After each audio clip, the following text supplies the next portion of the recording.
মুসলমান কোরআন মাজিদে 114টা সূরা আছে। কত সূরা আছে ভাই?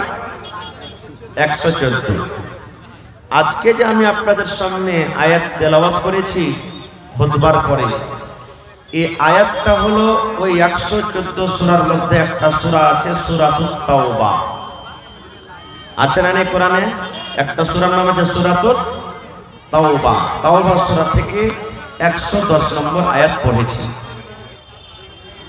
গোটা কোরআন মাজিদে প্রত্যেক সূরার আগা দিকে আপনি দেখবেন বিসমিল্লাহির রহমানির রহিম লেখা আছে। যারা কোরআন পড়ালেখা জানছেন দেখবেন যে প্রত্যেক সূরাতে বিসমিল্লাহ আছে। আসে না নেই ভাই? এবারে এই সূরা তাওবা একটা এমন সূরা যেই সূরার আগে বিসমিল্লাহির রহমানির রহিম কিন্তু লেখা নাই। দেখবেন সূরা তাওবাতে বিসমিল্লাহ নেই, সূরা তাওবাতে বিসমিল্লাহির রহমানির রহিম লেখা নাই, ডাইরেক্ট সূরাটাই শুরু হয়ে গেছে। আপনি কোরআন মাজিদ পড়েছেন, কোরআন মাজিদের আগে যেটা সূরা আছে, মানে সূরা তাওবার আগে যেটা সূরা আছে, ওই সূরাটা আপনি পড়তে পড়তে পড়তে পড়তে পড়তে শেষ হয়ে গেল। এবার সূরা তাওবা আপনি শুরু করবেন, তো ওইখানে বিসমিল্লাহির রহমানির রহিম পড়িতে হবে না আপনাকে, ডাইরেক্ট ওইটা সূরা পড়িতে হবে আপনাকে, লেখা নাই পড়িতে হবে না। কেন নাই? প্রশ্ন জাগে না? কেন নাই হাজী মাওলানা? সব সূরার আগা থেকে বিসমিল্লাহ, তো সূরা তাওবাতে কেন বিসমিল্লাহ নাই? প্রশ্ন জাগে না ভাই? তো কেন নাই ইয়ার জবাবটা দিব না আজকে, কারণ সময় নেই, ওইটা আমি পিছাই না, ওইদিকে যাব না। আর কোরআনে একটা সূরা আছে সূরাতুন নামাল। সূরাতুন নামাল, নামাল মানে হলো চিউটি, পিঁপড়া যাকে আমাদের ভাষাতে বলুন। ওই সূরাটাতে পিঁপড়ার কথা আল্লাহ তাআলা বলেছেন। তো ওই সূরাটাতে দুটা বিসমিল্লাহ আছে। একটা তো সূরাটা মানে কোরআন মাজিদে মানে সূরাটা শুরু করবেন নামাল সূরা, ওর শুরুতে একটা আছে প্রথমে, আর একটা মধ্যখানে আছে, সূরার মধ্যখানে বিচে আছে। কেন মধ্যখানে হলো? সূরা তাওবাতে সূরা হলো না, আর সূরাতুন নামালে ডাবল কেন হলো? আল্লাহ বাচ্চা রাখে, আবার কোনোদিন কোনো জালসাতে বলবো। তবে এটা মনে রাখেন, আপনাকে যদি কেউ জিজ্ঞাসা করে, আরে ভাই কোরআনে কোন এমন সূরা আছে যাতে বিসমিল্লাহ নাই, কি বলবেন? জোরে বলেন। এই ভুলে গেলেন এখন যে ভাই, যদি আপনাকে কেউ প্রশ্ন করে যে কোরআনে কোন এমন সূরা আছে যাতে সূরাতে বিসমিল্লাহ লেখা নাই, কি বলবেন?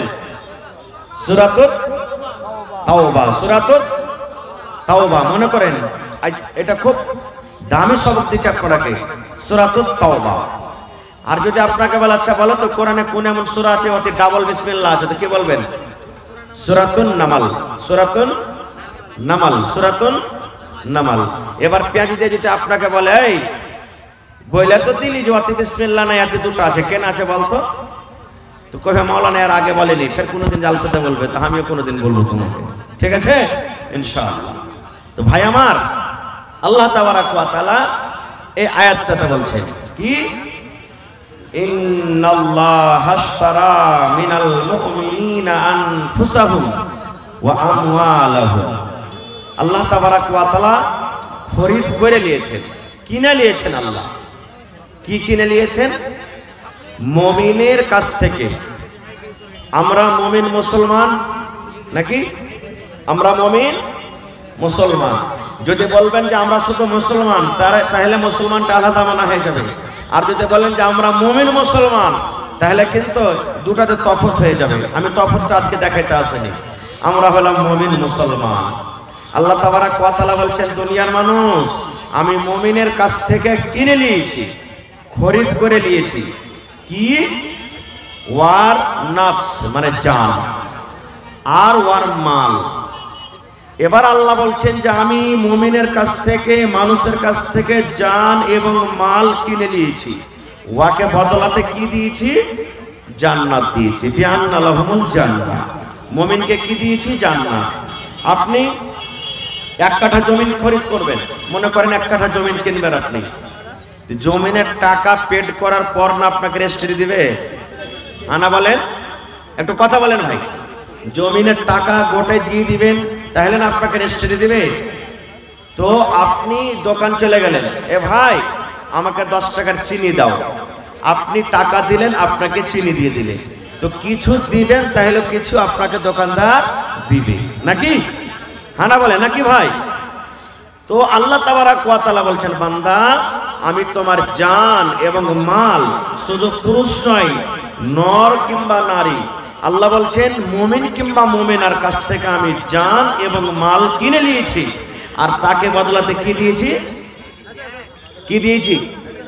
জোরে বলেন জান্নাত। আল্লাহ বলছেন বদলাতে কি দিয়েছি? আজকে যত লোক আমরা বসে আছি, জান্নাত যাওয়ার জন্য কিংবা জাহান্নামে যাওয়ার জন্য?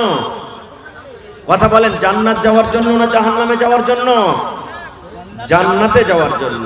আহা, তাইলে বোঝা গেল এই জান আমার বিক্রি হয়ে গেছে, আমার কাছে যে মাল আছে মাল বিক্রি হয়ে গেছে, আর আল্লাহ আমাকে আপনাকে কি দিয়েছেন? জান্নাত দিয়েছেন।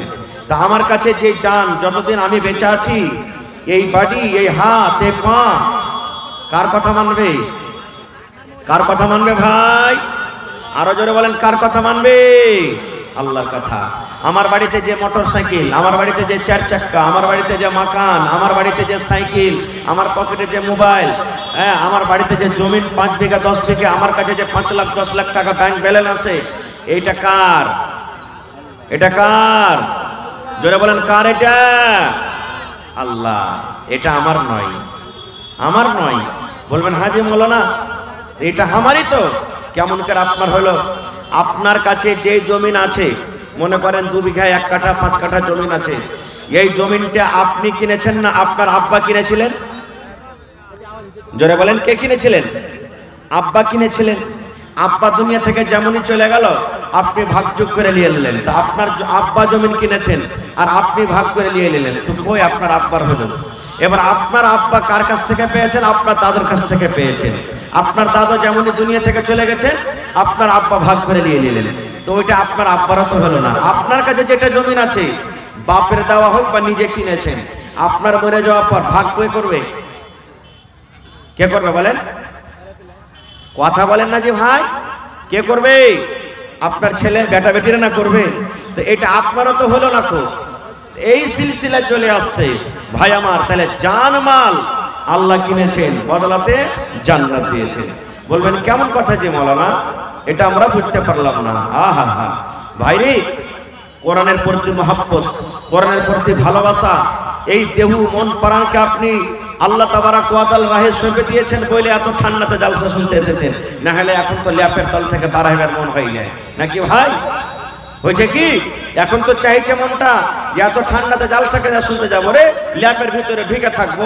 জি না ভাই আমার, শুধু আমরা নয়, আল্লাহর নবীর জামানাতে সাহাবায়ে কেরামেরাও নিজের মাল জানকে সঁপে দিয়েছিলেন। একটা দুটা উদাহরণ দিব, কারণ আমার সময় খুব কম। ভাই আমার, আল্লাহর নবী সহি হাদিস একদিন বললেন সাহাবীদেরকে দান করো। ভালো করে শুনবেন, নবীজি বললেন দান করো। নিজের নিজের বাড়িতে চলে গেছেন সাহাবায়ে কেরাম। যেমন আজকে আপনারা এসেছেন জালসা শুনতে, যে কিছু ওয়াজ শুনবো, হাদিসের কথা শুনবো, কোরআনের কথা শুনবো, কিছু দান করবো। তা আল্লাহ রাসূল একদিন বললেন তোমরা দান করো। চলে গেলেন, যে যা পারলেন আল্লাহ রাসূলের সামনে হাজির করে দিলেন।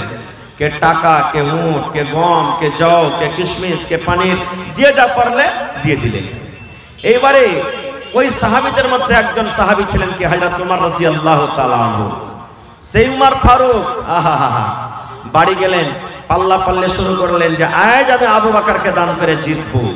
আবু বকরকে জীবনে দান করে পারিনি, আজ আবু বকরকে দান করে জিতবো আমি। বাড়ি চলে গেলেন, খাতা কলম নিয়ে বসলেন, মালকে 2 ভাগ করলেন। কয় ভাগ করলেন ভাই? 2 ভাগ। মনে কি আবু বকর রাদিয়াল্লাহু তাআলা আনহুকে দান করে জিতবো। চলে গেলেন, মালকে 2 ভাগ করার পর 1 ভাগ নিজের ছেলে মেয়ের জন্য বাড়িতে রাখলেন, আর 1 ভাগ আল্লাহ রাসূলের সামনে হাজির করে দিলেন। যে যা পারলেন দিলেন। এবার হযরত আবু বকর রাদিয়াল্লাহু তাআলা আনহু বাড়িতে গেলেন। বাড়িতে যাওয়ার পর বিবিকে বলছেন কি, রে আল্লাহর বান্দি, ও আমার ভালোবাসা বিবি, আল্লাহর নবী এলান করেছেন দান করতে হবে রে বিবি, দান করতে হবে আল্লাহর রাহি। মাল দিতে হবে, ওট দিতে হবে, ঘোড়া দিতে হবে, টাকা দিতে হবে, খাজর দিতে হবে, আল্লাহর রাহে দান করতে হবে। বিবি রে, আমি উমারকে দেখলাম বাড়ির তার যত মাল ছিল বিবিরে, মালকে 2 ভাগ করে 1 ভাগ মাল আল্লাহর নবীর দরবারে হাজির করে দিয়েছেন। এবারে আমি আব্দুর রহমান বিন আওফকে দেখলাম বিবিরে 1000 কেজি খাজুর পর্যন্ত উনি দান করে দিয়েছেন। আমি ওসমানকে দেখলাম, ওসমান সোনার টাকা, সোনার চাঁদি, দিনার দিরহাম, ওপর থেকে উট ঘোড়া যা পেরেছে উনিও দান করে দিয়েছেন।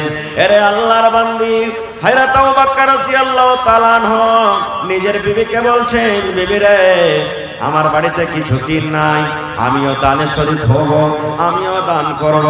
দয়ার নবী বলেছেন দান করতে হবে বিবি রে, এই জন্য দেখো তো আমার বাড়িতে কিছু পাওয়া যায় কিনা। ওরে সুবহানাল্লাহ। এবারে বাড়িতে খোঁজাখুঁজি করতে লাগলেন, দেখি বাড়িতে কি আছে, দেখি তলাশ করে কি আছে। আরে আমার সন্দেলপুর এলাকার মায়েরা ভাইয়েরা খালারা শুনলেন, ওরে আল্লাহ এত বড় সাহাবী, এত বড় সাহাবী, দুনিয়াতে যত নবী এসেছেন সমস্ত নবীদের পর মান সম্মান আল্লাহ হযরত আবু বকর রাদিয়াল্লাহু তাআলা আনহুকে দিয়েছেন। এত বড় সাহাবীর বাড়িতে দান করার জন্য ওরে আল্লাহ এত গরিব মানুষ কিছু নাই, বাড়িতে কোন রকম করিয়ে বানিয়ে দেখছি 1 মানে 2.5 কিলো যাও কিংবা যাওয়ের আটা বাড়িতে আছে। নিজের ছেলে মেয়ের জন্য 1 যাও কিংবা যাওয়ের আটা বাড়িতে আছে। আজকে বলেন এই এলাকার কিছু মানুষ মুখিয়া, মেম্বার, সমিতি, সরপঞ্চ, জেলা পরিষদ আইসা যদি 100 টাকা দান করে তা আপনারা তাকে খারাপ মনে করবেন না? করবেন না? বলবেন করবেন না? করবেন না?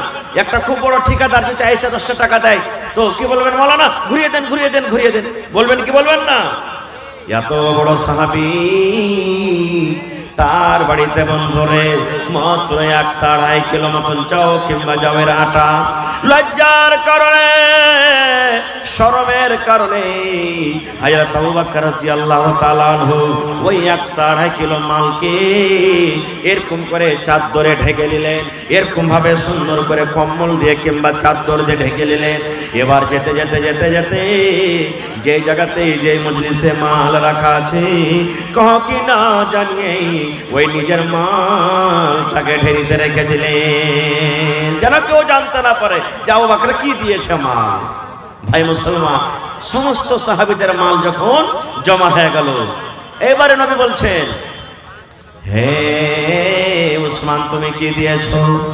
নবী গো আমি এই দিয়েছি। এবার আব্দুর রহমান তুমি কি দিয়েছো? নবীজি আমি এটা দিয়েছি। এই করতে করতে করতে নবী উমারকে বলছেন, উমার তুমি কি দিয়েছো? আল্লাহর নবী গো আমি আপনার বন্ধু, আমি আপনার সাথী উমার, আমার বাড়িতে মালকে 2 ভাগ করেছে নবীজি। 2 ভাগ করে আমার ছেলে মেয়ের জন্য 1 ভাগ মাল আমি বাড়িতে রেখেছি, আর 1 ভাগ মাল আপনার সামনে আমি হাজির করে দিয়েছি। এইবারে নবীজি আবু বকরকে বলছেন, আবু বকর রে তুমি কি দিয়েছো রে বাবা, তুমি কি এনেছো? ওরে আল্লাহ। এবার হযরত আবু বকর রাদিয়াল্লাহু তাআলা আনহু বলছেন, আল্লাহর নবী গো আমি আবু বকর কে দিয়েছি এটা জিজ্ঞাসা না করে নবী গো আমি আল্লাহর রাহে কি দিয়েছি আর আমার ছেলে মেয়ের জন্য বাড়িতে কি রেখেছি এটা একটু জিজ্ঞাসা করেন। আল্লাহ রাসূল বলেন, আবু বকর তুমি কি দিয়েছো বাবারে? আল্লাহর রাহে আজকে তুমি কি দান করেছো আর তোমার ছেলে মেয়ের জন্য বাড়িতে কি রেখেছো? এইবার হযরত আবু বকর রাদিয়াল্লাহু তাআলা আনহু বলছেন, আল্লাহ নবী গো আমি আপনার বন্ধু, আমি আপনার শ্বশুর আবু বকর, আমি আমার বাড়িতে যা ছিল, আমি আমার বাড়িতে যা ছিল সমস্ত মালকে রে আমি আল্লাহর রাহে কুরবানি করে দিয়েছি। নবী বলছেন, আবু বকর রে তোমার বাড়িতে কি রেখেছো? তোমার ছেলের জন্য কি রেখেছো, মেয়ের জন্য কি রেখেছো, তুমি খাবে তোমার বিবিরা কি খাবে, তুমি বাড়িতে সংসারের জন্য কি রেখেছো। হযরত আবু বকর বললেন, ইয়া রাসূলুল্লাহ, আমার বাড়িতে শুধু আল্লাহ এবং আল্লাহর নবীকে আমি রেখে দিয়েছি, আল্লাহ এবং আল্লাহ রাসূলকে বাড়িতে রেখে দিয়েছি। আল্লাহর পরে তাওয়াক্কুল ভরসা করে আমার বাড়িতে যা ছিল সমস্ত মাল আমি আল্লাহর রাহে দিয়ে দিয়েছি। নারে তাকবীর। দেখেন ভাই কেমন ছিলেন তারা, মালের কুরবানি কিভাবে করেছিলেন বুঝতে পারলেন? নাই বাড়িতে কিছু, ঝাড় ঝুড়িয়ে দিয়ে দিলেন। একটু জানের কুরবানি চলে, আহা হা, জানের কুরবানি। আপনারা সবাই জানেন যে নবীজিকে মারার জন্য মক্কার বেঈমানেরা নবীজির বাড়ি ঘেরাও করেছিল না করেনি? শুনেছেন এই ঘটনা, শুনেছেন, পড়েছেন যে থাকবে বাঁশ না বাজবে বাঁশরি, ই মেরি ফেলে দেবো মোহাম্মদ ছেলেটাকে, খালি আমাকে ধর্মের ব্যাপারে আজো বাজো কথা বলছে। মক্কার বড় বড় সর্দারেরা প্রত্যেক খানদান থেকে একটা দুটা করে লোক নবীর বাড়ি ঘেরাও করে নিয়েছে, কিন্তু নবীজি জানেন না যে আমাকে মারার জন্য মক্কার লোকেরা আমার বাড়ি ঘেরাও করেছে। আল্লাহ রাব্বুল আলামিন এইবার হযরত জিবরিল ফেরেশতাকে ডাকতে বলেন, জিবরিল রে, আমার নবীকে মারার জন্য ওই মক্কার বেঈমান মুশরিকরা নবীর বাড়ি ঘেরাও করেছে, আমার নবীকে কোনো খবর নাই, যাও যাও যাও আমার নবীকে তুমি খবর দিয়ে দাও। লম্বা ঘটনা যাব না। আল্লাহর নবী ওরে সুবহানাল্লাহ বেঈমান মুশরিকের চোখে ধুলা দিয়ে ফাঁকি দিয়ে দয়ার নবী বাড়ি থেকে বের হয়ে গেলেন। রাতে রাতে নবী আবু বকরের বাড়িতে চলে গেলেন। আবু বকরি, আল্লাহর অর্ডার হয়েছে, এই বাড়ি তুমি ছেড়ে দাও, এই কাবা ছেড়ে দাও, এই ছেলে মেয়েকে তুমি ছেড়ে দাও, এই উট রাখাল বাড়ি ছেড়ে দাও, সমস্ত জমি জায়গা মালকে ছেড়ে দাও, আর খালি হাতে আল্লাহ এবং আল্লাহ রাসূলের জন্য এই মক্কা থেকে হিজরত করে মদিনার দিকে রওনা হয়ে যাও। চলো তাড়াতাড়ি করে হাঁটতে লাগলেন দুজন। কে? হযরত আবু বকর রাদিয়াল্লাহু তাআলা আনহু সাথে আল্লাহর নবী মুহাম্মদ সাল্লাল্লাহু আলাইহি ওয়াসাল্লাম দুজন হাঁটতে লাগলেন। সকাল হয়ে গেছে, দেখছে তো হারে মুহাম্মদ ছেলেটা বার হয় না কেন বাড়ি থেকে, কি ব্যাপার? বাড়িতে যদি যায় দেখছে, ভাই ঘটনাটা লম্বা, আমি ছোট করে বলছি। তা আল্লাহ রাসূল বিছানে নাই, নবীজির জামাই একদিক থেকে জামাই একদিকে কাকাইতো ভাই হযরত আলী রাদিয়াল্লাহু তাআলা নবী বিছানে শুইতা আছেন। আহা হা, তার সাথে যা পারলেন করলেন। এইবারে এলান করে দিলে, ধরো যেই মুহাম্মাদের গলা কেটে আনতে পারবে 100টা উট তাকে ইনাম দেওয়া হবে। যেই নবীর গলা কেটে আনতে পারবে 100টা উট তাকে ইনাম দেওয়া হবে, যেই জায়গাতে পাবে তার গলাকে কেটে নাও, এলান করে দিলেন। আচ্ছা বলেন তো, নবীকে মারার জন্য মুশরিকরা তাইনাত, সাথে আবু বকর রাদিয়াল্লাহু তাআলা আনহু আছেন, যদি নবীর সাথে ওয়াকে পাইতো ছাড়বে যে ভাই? ছাড়বে? বলেন তো ছাড়বে? ছাড়বে কি? ছাড়বে না। আহা হা, দেখেন কেমন ঈমান, এই যে আল্লাহ জানকে কিনে নিয়ে নিয়েছে। আহা, হাঁটতে হাঁটতে হাঁটতে সকাল হয়ে গেল। এবারে চারিদিকে বেঈমান মুশরিকরা ঘুরতে চলে এসেছে যে ধরো কোন জায়গাতে গেল।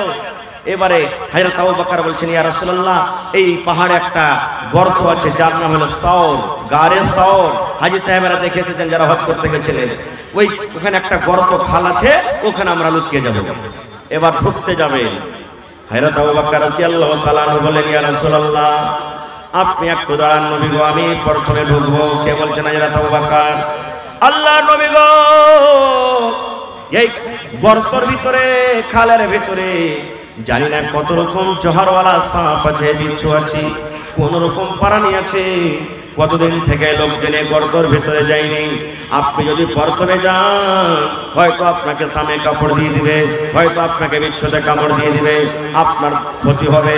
এই জন্য নবী গো, আমি আপনার বন্ধু আবু বকর আপনার সাথে এসেছি, প্রথমে আমি খালে ঢুকবো। আমি যদি মরে যাই আমি মরবো, আর আপনি বেঁচে থাকেন। কারণ আল্লাহ রাব্বুল আলামিন যদি কিয়ামতের দিন আমাকে বলেন, আরে আবু বকর তুমি আমার নবীকে কত ভালোবাসা দিয়েছিলে, কত মহব্বত করেছিলে যে আমার নবীকে প্রথমে তুমি গাড়ে রেখেছো, গাড়ে তুমি হাঁকিয়ে দিয়েছো, আমার নবীকে প্রথমে তুমি গাড়ে রেখেছো আর পরে তুমি গেছো। এই প্রশ্ন যদি আল্লাহ কিয়ামতের দিন আমাকে করেন আমি হিসাব দিতে পারবো না। এবারে একটুখানি আপনি দাঁড়ান, আমি ভেতরে প্রথমে ঢুকি। হযরত আবু বকর রাদিয়াল্লাহু তাআলা আনহু এবারে গর্তের ভিতরে ঢুকলেন। গর্তের ভিতরে ঝোলমুলি অনেক কিছু ছিল, সুন্দর করে সাফ সুতরা করে দিলেন। এই মুসলমান, ওই গর্তের ভিতরে ছোট্ট ছোট্ট ছোট্ট ছোট খাল বিল আছে, হয়তো ইঁদুরের খাল আছে, হয়তো সাপের খাল আছে, কিংবা আরো কোনো জানোয়ারের খাল আছে। আল্লাহর নবী এবার হযরত আবু বকরকে বলছেন, আবু বকর গর্ত সাফ হয়েছে? বলছেন জি ইয়া রাসূলুল্লাহ হয়ে গেছে। ওই ছোট ছোট গর্ত কি দিয়ে ঢাকবো, কি দিয়ে ঢাকবো? ওখানে ইট নাই, ওখানে পাথর নাই, ঢাল নাই, কি দিয়ে ঢাকবো?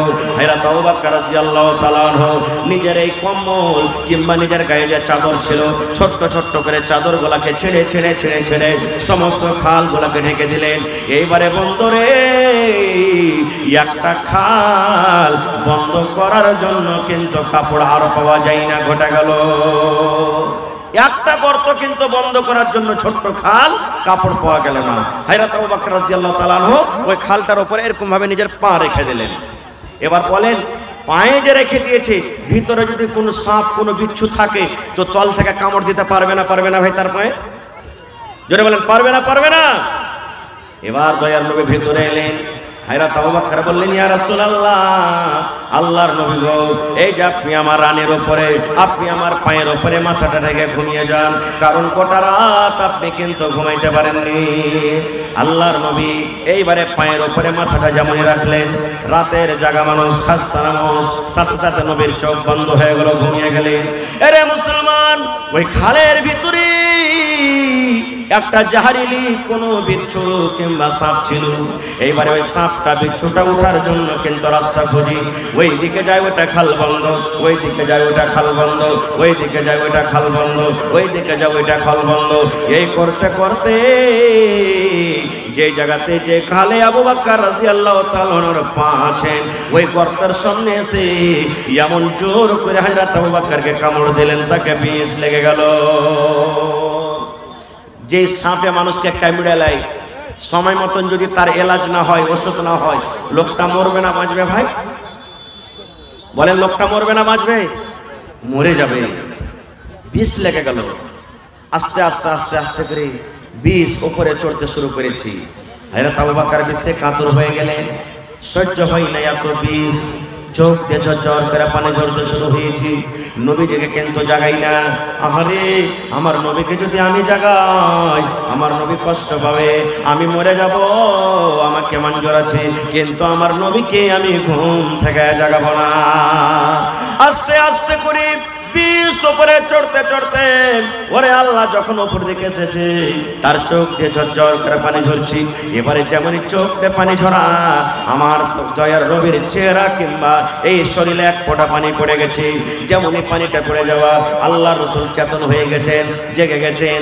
এবার জেগে যাওয়ার পর এবার বলছেন, আবু বকর কি ব্যাপার, তোমার চোখ দিয়ে কেন পানি ঝরে? বাবারে, তোমার ছেলে বলে মনে পড়েছে নাকি?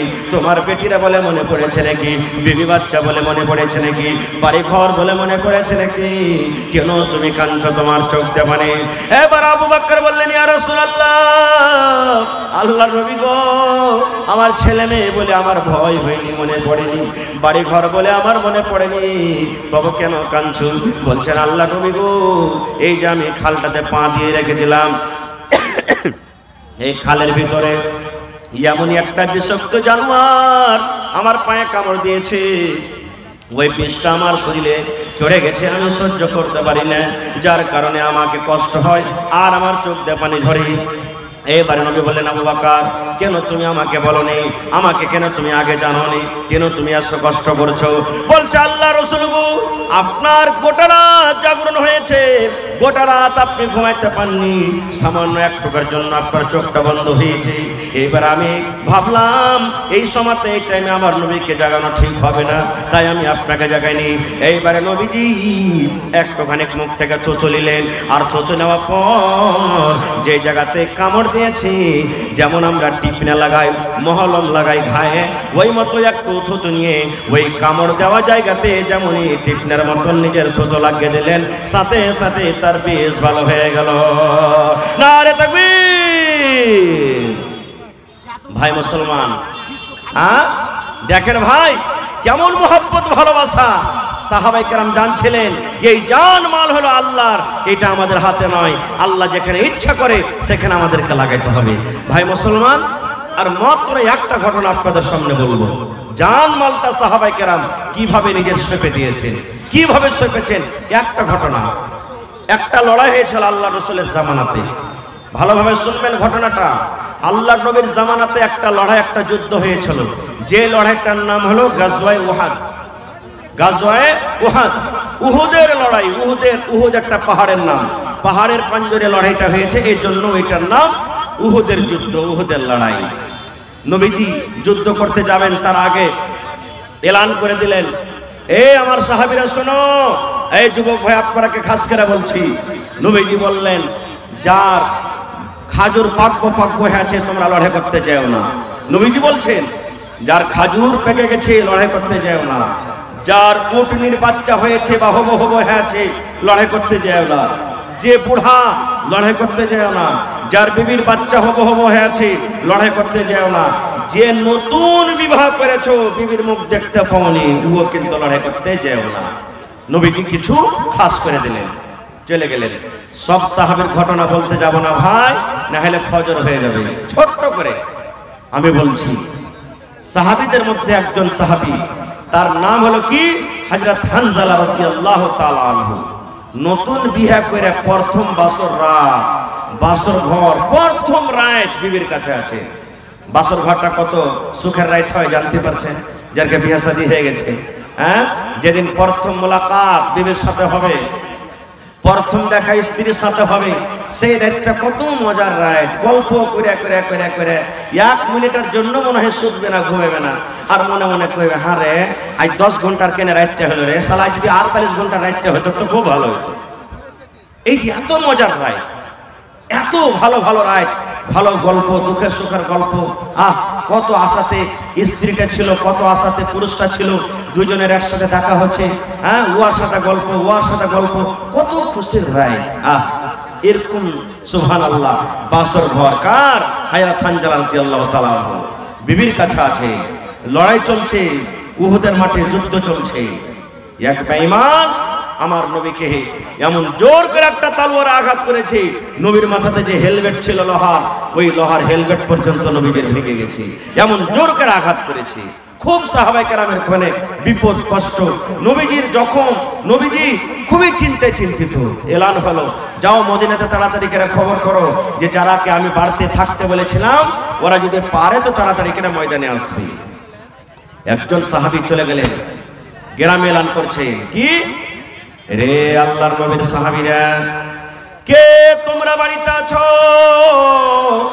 নবীর আমার ওই উহুদের লড়াতে রে, নবীর আমার দাঁত পর্যন্ত ভেঙে গেছে, নবীর আমার শরীরে জখম লেগেছে, নবীর আমার মাথা হেলমেট ভেঙে গেছে, নবীর শরীরে তীর তলোয়ারের আঘাত হয়েছে। যদি পারো রে তোমরা তাড়াতাড়ি করে ওই ময়দানের দিকে রওনা হয়ে যাও। আহা, এই কথাটা কার কানে গেল?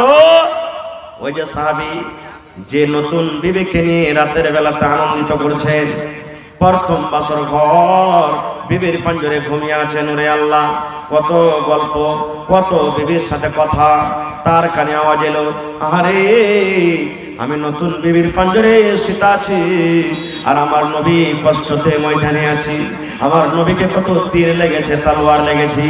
ওরে আল্লাহ, আমি বিবির কাছে থাকবো না। যেমনই আওয়াজটা কানে শোনা, ধসমস করে বিছান থেকে উঠে গেলেন, কোনার দিকে ঘরের ভিতরে তলোয়ার রাখা ছিল, বন্দরে তলোয়ারটা হাতে নিয়ে নিলেন। এবার তার নতুন বিবি মনে মনে বলছেন, আল্লাহ কি আমার অপরাধ হয়ে গেল, কি আমি ভুল করলাম আল্লাহজি, আমার এই প্রথম বাসর ঘর প্রথম রাতে আমার স্বামী তলোয়ার নিয়েছে, আমি কি ভুলটা করলাম। এবার একটু ভার দেখছেন ওই তার স্বামী আবার একটা জেরা মানে লোহার পিরন, যদি তীর তলোয়ার মারা হয় শরীরে লাগবে না, শরীরে হেফাজত করবে, ওকে জেরা বলা হয়। ওই লোহার পিরন, লোহার কামিজ, লোহার জেরা ওই নিজের পরনে পিন্দে নিলেন, হাতে তলোয়ার নিয়ে ঘরের ভেতর থেকে বের হয়েছেন। আর বিবিকে বলছেন, বিবি রে আজকে তোমার সাথে আমার প্রথম বাসর ঘর রে বিবি, আজকে তোমার সাথে আমার প্রথম ঘর, আজকে তোমার কাছে গোটা রাতটা আমি কাটাতে পেলাম না রে বিবি। আমি চললাম জিহাদের ময়দানে, আমি লড়াইয়ের ময়দানে চললাম, আল্লাহর নবীর ডাক পেয়েছি, আল্লাহ নবীর এলান হয়েছে, বিবি রে এই যে আল্লাহ আমাকে দেহ দিয়েছেন, জান দিয়েছেন, হাত দিয়েছেন, পা দিয়েছেন, এটা আমার নয়, এটা হলো আল্লাহর জন্য আল্লাহ কিনেছেন। আর আল্লাহ এবং আল্লাহ রাসূল যেই কাজে কাজে লাগাবেন আমাকে সেইখানে যেতে হবে। বিবি হাত খান ধরে বলছেন, স্বামী গো আমি মদিনার মধ্যে একটা কেমন মেয়ে ছেলে, তুমি এখন আমাকে জি ভরে দেখনি, আমি তোমাকে এখন জি ভরে দেখিনি, তোমার সাথে যেরকম একটা গল্প হয় এখনো ভালো মতন হয়নি। এই তো আমাদের কিছু সময় কাটলো, এই তো আমাদের প্রথম বাসর ঘর, হঠাৎ করে আপনি চলে যাবেন, স্বামী গো একটুখানি আপনি দাঁড়ান, আর দুটা কথা আপনার সামনে আমি বলিনি, আর দুটা কথা আপনি আমার সামনে বললেন, একটুখানি দাঁড়ান, একটুখানি থামেন। বলছে বিবি রে না না না আমি তোমার সাথে আর কথা বলতে পারবো না রে বিবি, যদি আমি স্বামী হিসাবে তোমার হকটা যদি আদায় করতে না পারি, যদি স্বামী হিসাবে আমার যদি কোনো ভুল হয়ে থাকে, আল্লাহর হস্তে তুমি আমাকে ক্ষমা করে দাও। রে আল্লাহর বান্দি ভালোবাসা বিবি, আমিও তোমাকে মাফ করে দিলাম, মাফ করে দিলাম বিবি, আমিও তোমাকে মাফ করে দিলাম, তুমি আমাকে মাফ করে দাও। আমি চললাম চললাম, আমি লড়াইয়ের ময়দানে চললাম। এইবারে তার বিবি বলছেন, স্বামী গো আপনি যে আমার কাছে রাতটা থাকলেন, এই রাতে যে আপনি আমার সাথে হামবিস্ত্রি করেছেন, আপনি আমার সাথে এই যে সহবাস করেছেন, তো সহবাস করার পর আপনার শরীরটা আপনার বাড়িটা তো নাপাক হয়ে আছে, একটু দয়া করে গোসল করলেন, গোসল করেন। কেন আপনি নাপাক হয়ে গেছেন, পাক পবিত্র হয়ে লড়াইয়ের ময়দানে যান। রে ভাই দেখেন কেমন ইমান, হায়রে সাহাবীদের ইমান। এইবার হযরত হানজালা বলছেন, বিবি তোমার কথা সত্য, আমি নাপাক হয়েছি, আমার পরে গোসল ফরজ হয়েছে, গোসল ফরজ হয়েছে বিবি রে, কিন্তু আমি যদি গোসল করতে যাই হয়তো সময় থেকে 5 মিনিট 10 মিনিট সময় লেগে যাবে, আর এই সময়টাতে আমি যদি না পৌঁছতে পারি, এই 10 মিনিট 15 মিনিট পিছনে যদি আমি পৌঁছি লড়াইয়ের ময়দানে, আর এই মধ্যখানে যদি আমার নবীর কিছু হয়ে যায়, আর আল্লাহ রাব্বুল আলামিন যদি আমাকে কিয়ামতের দিন বলেন, হানজালা রে নতুন কোনি তুমি বাড়িতে ছিলে আর আমার নবী যুদ্ধের ময়দানে বিপদে, আমি এটা সহজে জবাব দিতে পারবো না।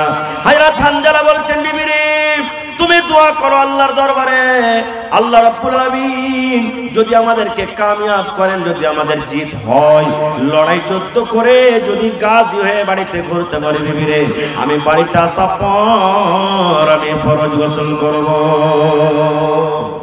সুবহানাল্লাহ। ভাইরে ফরজ গোসল কি জিনিস, কত বেটা ছেলে আমরা জানি না, খালি বিবির সাথে মিলতে গেলে গোসলটা ফরজ হয়ে যায় না, বিবির সাথে মিলতে গেলে খালি গোসল ফরজ হলো তা নয়, কয়েক কারণে গোসল ফরজ হয়।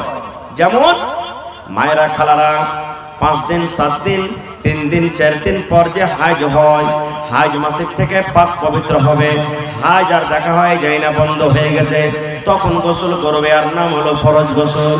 মা খালাদের বাচ্চা হয়েছি, এখন মায়েরা খালারা নামাজ পড়বেন, 10 দিন 15 দিন 20 দিন 40 দিন হয়ে গেল, এখন ফাইনাল গোসল করবেন, আর নাম হলো ফরজ গোসল। রাতের বেলাতে দিনের বেলাতে শুতে আছেন, হঠাৎ করে আপনার স্বপ্ন দোষ হয়ে গেল, ওরে আল্লাহ স্বপ্ন দোষ হয়ে গেল, নাইট ফল ডে ফল আপনার হয়ে গেল, দেখছেন কাপড়ে ভিজা হয়ে আছে, এইবারে এইটাও কিন্তু আপনার পরে গোসল ফরজ হয়ে যায়। শুধু বিবির সাথে মিলন করতে গেলে গোসল ফরজ হয় না, আপনার দিনে কিংবা রাতের বেলাতে যদি স্বপ্ন দোষ হয়ে যায় তারপরও আপনার পরে কিন্তু গোসল ফরজ হয়ে যায়। বলবেন হাজী মাওলানা মহিলারা ওয়ার্গ কি ফরজ গোসল করতে হবে? জি, ওয়ারকে ফরজ গোসল করতে হবে। ওয়ারকে স্বপ্ন দেখে, জি দেখে। আল্লাহ রাসূল একদিন বসে আছেন, আর আল্লাহ নবীর স্ত্রী মনে হয় উম্মে সালমা রাদিয়াল্লাহু তাআলা আনহা পাঞ্জরে বসে আছেন। আর একটা মহিলা আল্লাহ রাসূলকে বলছেন, ইয়া রাসূলুল্লাহ, মায়ের লোকের যদি স্বপ্ন দোষ হয় তাহলে কি গোসল করবে? নবীকে প্রশ্ন করছেন আল্লাহ রাসূল, মহিলাদের যদি স্বপ্ন দোষ হয় তাহলে কি ওরা গোসল করবে? আল্লাহ রাসূল বলেন, হ্যাঁ, ইজারাতিল মা, যদি স্বপ্ন দেখা পর দেখছে কাপড়টা একটু ভিজে ভিজে লাগে, লুঙ্গিটা একটু ভিজে ভিজে লাগে, সায়াটা একটু ভিজে ভিজে লাগে, আল্লাহ রাসূল বললেন গোসল ফরজ হয়ে গেল রে, এইকে গোসল করতে হবে। ইয়ার নাম হলো গোসল ফরজ। এই সময়তে গোসল ফরজ হয়ে যায়, শুধু মিলনের পর গোসল কিন্তু ফরজ হয় না। আহারে, আজকে যদি আমি বলি, এই যুবক ভাইরা, আজকে আপনার 5টা ছেলে হয়ে গেল, 10 বছর বিয়ে হয়ে গেল, 50 বছর বিয়ে হয়ে গেল, 15 বছর বিয়ে হয়ে গেল। আরে আল্লাহর বান্দা, কেমন করে ফরজ গোসল করতে হয় দয়া করে তুমি একটু আমাকে তারিকাটা শিখিয়ে দাও। আমার মনে হয় এখানে হাজার হাজার মানুষের সংখ্যা আছে, আমার মনে হয় 10 জন, 20 জন, 50 জন মানুষ বলতে পারবে, তাছাড়া মানুষেরা কিন্তু ফেল হয়ে যাবে আর শিখারও চেষ্টা করে না কেমন করে গোসল করতে হয় কোনদিন। আরো এটা আজকে আমার বিষয় নাই। এবারে বলছেন, বিবি রে, আমি চললাম লড়াইয়ের ময়দানে, আমি যদি লড়াই জিতি, গাজী হয়ে যদি বাড়িতে ঘুরতে পারি, গোসল করব। আমি চললাম, লড়াই করতে চলে গেলেন, যুদ্ধ করতে লাগলেন। যুদ্ধ করতে করতে করতে করতে সাহাবায়ে কেরাম শহীদ হয়েছেন, অন্য সাহাবীরা। ওই সাহাবীদের মধ্যে হযরত হানজালা রাদিয়াল্লাহু তাআলা আনহু দুনিয়া থেকে শহীদ হয়ে গেলেন, বিদায় হয়ে গেলেন। মদিনাতে খবর হয়ে গেল, কার বাপ মারা গেছে, কার ভাই মারা গেছে, কার ভাই মারা গেছে, কার স্বামী মারা গেছে, কার দাদা মারা গেছে, কার মামু মারা গেছে, কার চাচা মারা গেছে, কার নানা মারা গেছে। এই মদিনাতে খবর হয়ে গেল ৭৭ জন মুসলমানকে শহীদ করে দেওয়া হয়েছে। ৭৭ জন মুসলমানকে শহীদ করা হয়েছে। ওই ৭৭ জনের মধ্যে ওরে আল্লাহ, ওই হযরত হানজালা রাদিয়াল্লাহু তাআলা নিজেও শহীদ হয়ে গেছেন। এবার তার বিবি খবরটা পেয়ে এবার চলে গেলেন ময়দানে। যাওয়ার পর নবীকে খবর দিলেন, ইয়া রাসূলুল্লাহ, আল্লাহ নবী গো, আপনার অন্য সাহাবীরা যারা শহীদ হয়েছেন তারাকে আপনি বিনা গোসলে মাটি দিয়ে দেন, তারাকে আপনি গোসল দেওয়ায়েন না, কিন্তু নবী গো, আমার স্বামী হানজালাকে দয়া করে আপনি গোসল দিয়ে মাটি দিবেন। নবী গো, তাকে আপনি বিনা গোসলে আপনি মাটি দিবেন না। নবী বললেন, কি ব্যাপার, কি হয়েছে? বলছে, ইয়া রাসূলুল্লাহ, আজকে আমাদের প্রথম ঘর, আজকে আমাদের প্রথম বাসর ঘর, আপনার ডাক হয়েছে, ইলান হয়েছে বলে ফরজ গোসলখানটা করার সময় পাইনি, তিনি তলোয়ার নিয়ে ময়দানে হাজির হয়ে গেছে। এই জন্য নবী গো, আমার স্বামী কোথায় আছে দেখেন, আর দেখা পর তাকে ফরজ গোসলটা আপনি দিয়ে দেন। কারণ দিনের খাতিরে আল্লাহর রাহে যারা কুরবানি হয়ে যায়, ওদের জানাজা নাই, ওদের গোসল নেই, অন্য আলাদা কাপড় লাগবে না। যে কাপড়ে মারা গেছে সেই কাপড়ই তার কাফন হবে, যে জায়গাতে মারা গেছে সেখানে দফন হবে। এত আল্লাহর তারা মাহবুব আর পিয়ারা। নবী বললেন, আরে দেখো তো হানজালা কোথায় আছে, হানজালার লাশটা দেখো তো কোথায় আছে। যত মানুষ জীবিত আছে এখানের মধ্যে তো হানজালাকে পাওয়া যায় না, দেখো খুঁজো হানজালার লাশটা কোথায় আছে দেখো। খুঁজতে খুঁজতে খুঁজতে সামনে থেকে সাহাবীরা এলেন, ইয়া রাসূলুল্লাহ, পাওয়া গেল না। পিছন থেকে এলেন, ইয়া রাসূলুল্লাহ, পাওয়া গেল না। ডান দিক থেকে এলেন, ইয়া রাসূলুল্লাহ, পাওয়া গেল না। বাম দিকে এলেন, ইয়া রাসূলুল্লাহ, পাওয়া গেল না। আল্লাহ রাসূল বললেন, সাহাবীরে, কই হানজালার লাশ, হানজালা কোথায় চলে গেল? কোন মুশরিক বেঈমান কি তার লাশটাকে নিয়ে চলে গেল নাকি? কোন মুশরিক তার লাশের বেহুরমতি করবে বলে নিয়ে চলে গেল নাকি? ওহে সুবহানাল্লাহ, দয়ার নবী এইবারে যদি নজর করেছেন, পাহাড়ের উপরে, পাথরের উপরে, পাহাড়ের উপরে একটা পাথর আছে, ওই পাথরের উপরে ওরে আল্লাহ, যেমন আমরা নিজের মুর্দাকে লাশটাকে খাটের উপরে শুইয়ে গোসল দিই, আমরা নিজের লাশটাকে যেমন খাটের উপরে শুইয়ে গোসল দিই, এই মতো পাহাড়ের উপরে ওই পাথরের ওপরে হযরত হানজালাকে শুইয়ে দেওয়া হয়েছে। আর যেমন গোসল দিয়ে ঝরঝর ঝরঝর ঝরঝর করে শরীর দিয়ে পানিটা পড়ে, এই মতো হযরত হানজালার শরীর দিয়ে কিন্তু পানি ঝরে। সাহাবায়ে কেরাম বলছেন, ইয়া রাসূলুল্লাহ, আমাদের মধ্যে তো কেউ তাকে গোসল দিইনি, আমাদের মধ্যে তাকে কে গাও দাওয়াইনি, আমাদের মধ্যে কেউ কোনো মানুষ তার শরীরে পানি ঢালেনি। দয়ার নবী গো, ব্যাপারটা কি? তার শরীর দিয়ে কোনো পানি ঝরে? কে তাকে গোসল দেওয়ালো? কে তাকে গোসল দেওয়ালো? তার শরীর দিয়ে কোনো পানি ঝরে আমরা দেখতে পাই। এইবারে দয়ার নবী বললেন, ওরে আমার সাহাবীরা, আল্লাহ রাব্বুল আলামিন হানজালাকে এত ভালোবেসেছেন, এত আল্লাহ তার আমলে খুশি হয়েছেন, নিজের নতুন বউটাকে বাড়িতে রেখে আল্লাহ রাব্বুল আলামিনকে সন্তুষ্ট করার জন্য, নবীকে রাজি করার জন্য ময়দানে হাজির হয়ে গেছে। নবীকে এত ভালোবাসে, আল্লাহকে এত ভালোবাসে, কোরআনকে এত ভালোবাসে। এই ভালোবাসার কারণে লেট না হয়ে যায়, এর জন্য ফরজ গোসলখানটা পর্যন্ত করেনি। এই জন্য আল্লাহ রাব্বুল আলামিন ফেরেশতাকে আদেশ করলেন, ও আমার ফেরেশতারে, যাও যাও যাও, ওই আমার বান্দা হানজালাকে তোমরা নিজের হাতে গোসলটা দিয়ে দাও। আরে আমার সাহাবীরা, আমাদের মধ্যে কেউ হানজালাকে গোসল দেয়নি। আল্লাহ রাব্বুল আলামিনের আদেশে ওই ফেরেশতারা এসে হযরত হানজালাকে গোসল দিলেন। নারে তাকবীর! আল্লাহর নবী দিনের নবী গো, নবী ছিলেন দিনের দিওয়ানা। আল্লাহর নবী দিনের নবী গো, নবী হবেন জান্নাতের সরদার। দেখেন নবীর মুজিজা, ভাগবতী মা খাদিজা সইপে দিলেন জীবন আর জৈবন। দেখেন নবীর মুজিজা, ভাগবতী মা খাদিজা সইপে দিলেন জীবন আর জৈবন। আল্লাহর নবী দিনের নবী গো, নবী ছিলেন দিনের দিওয়ানা। নারে তাকবীর! ভাই, বলার মেলায় কথা আছে। যারা মোটরসাইকেল পেন্ডালের ভিতরে আছেন, ভাই মোটরসাইকেলটা বাহির করলেন আল্লাহর রাস্তায়, মানুষের অসুবিধা হচ্ছে। ভাই রে, এ ভাই মুসলমান, আজকে সে সাহাবীদের মতন আজকে আপনাদেরকে একটু পরীক্ষা করব। কে কোরআনকে ভালোবাসেন, কে আল্লাহকে ভালোবাসেন, কে আল্লাহ রাসূলকে ভালোবাসেন, কে দ্বীনকে ভালোবাসেন? ভাই 1 টাকা দিবেন, তা আপনার কাছ থেকে 1 টাকা আমি নিয়ে নেব। তবে দেখি আজকের মাহফিলে কোন এমন আল্লাহর বান্দা আছেন, মাওলানা আমি 1 টাকার 1000 1 পারা করে কোরআনের দান করব আমি। ভাই রে, আপনি এই কোরআনটাকে জীবনে কোনোদিন কিনতে পারবেন না। দোকানে যাবেন, আপনি বলেন যে কোরআন কিনতে এসেছি আমি, আপনাকে ঠকটা করবে, বলছে কোরআন কিনতে পারা যাবে না, হাদিয়া বলবে হাদিয়া। কোরআন কেনার ক্ষমতা কাহরির নাই, কোরআনের মজুরি আল্লাহ ছাড়া কেউ দিতে পারবে না। তবে কোরআনটার মান সম্মান রেখে দেখি কোন আল্লাহর বান্দা আছেন 30 পারা কোরআনের দাম 30,000 টাকা একটা লোক কেউ দিতে পারবে? 30,000 না পারবেন, কেউ 5 পারার দাম 5,000 দিয়ে দেন, কেউ 10 পারার দাম 10,000 দিয়ে দেন, কেউ 20 পারার দাম 20,000 দিয়ে দেন, কেউ 2 পারার দাম 2,000